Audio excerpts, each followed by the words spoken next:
I think that the two big wooden coasters are those. Is there anything else that you guys would put down there? Well, we didn't ride the Boomerang or the SLC, so we should This is mention that. true. All right, so we can't give those credit, but let's talk about the two wooden coasters. So Wild Beast and Mighty Canadian Minebuster both opened when the park did in 1981. Nick, what were your thoughts on those two?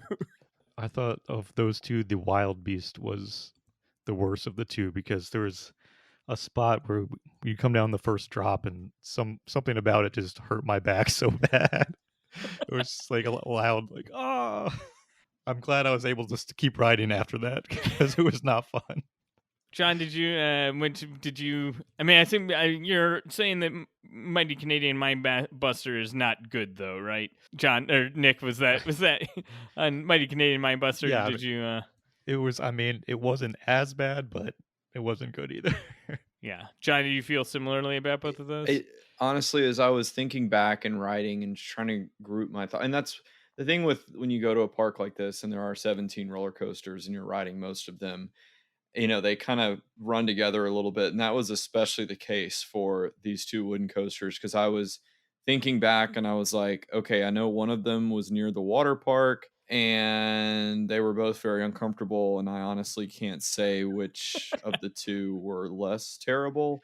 Yeah, it was really I hate the best coaster at the park I think is by far is the little ghoster coaster Yes, over there. they're wooden family coaster. Yes, yes, that was definitely my favorite. The other two, it's truly hard for me to pick which one I would rather be stuck on.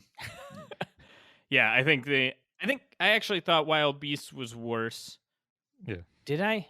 No, I thought Mighty Canadian Minebuster was worse because I thought Wild Beast at least had like a couple things that I was like, oh, I got like a pop of airtime. That was kind of fun. I feel like Mighty Canadian Minebuster, I was just in pain the whole time with no other aspect to it. But I would rate both of those as you don't. It's not worth the credit to ride them. Would be my opinion. It's always worth the credit. Hmm. You didn't ride the SLC, John. We know it's not true. That's true. That's true. The Boomerang was shut down, so that wasn't even an option Yes, to try to ride had it. an excuse not to ride, not to ride it. But I think we all agreed that that's one thing that the park could use is a Mystic Timber style GCI, actual Yep. good wood coaster. Absolutely. Yeah, Yep. I think as people who all have home parks that have a GCI built in the last 10-ish years, 10 to 15 years, that's like, oh, how do they not have a wooden coaster that is more recent than 1981? That's like, Well, clearly this is what this park needs.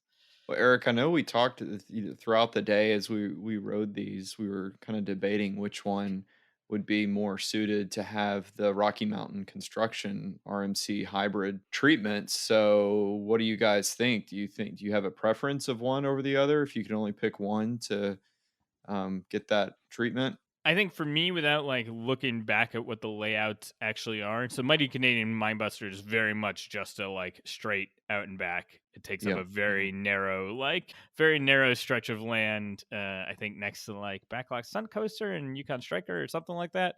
Um, it's hard to see like how much interesting twisting and stuff you could do with it. Whereas I feel like Wild Beast was more on like had a layout that maybe like, oh, RMC could take this plow of land and like do stuff with it to maybe make it more interesting. That would be my Yeah. first.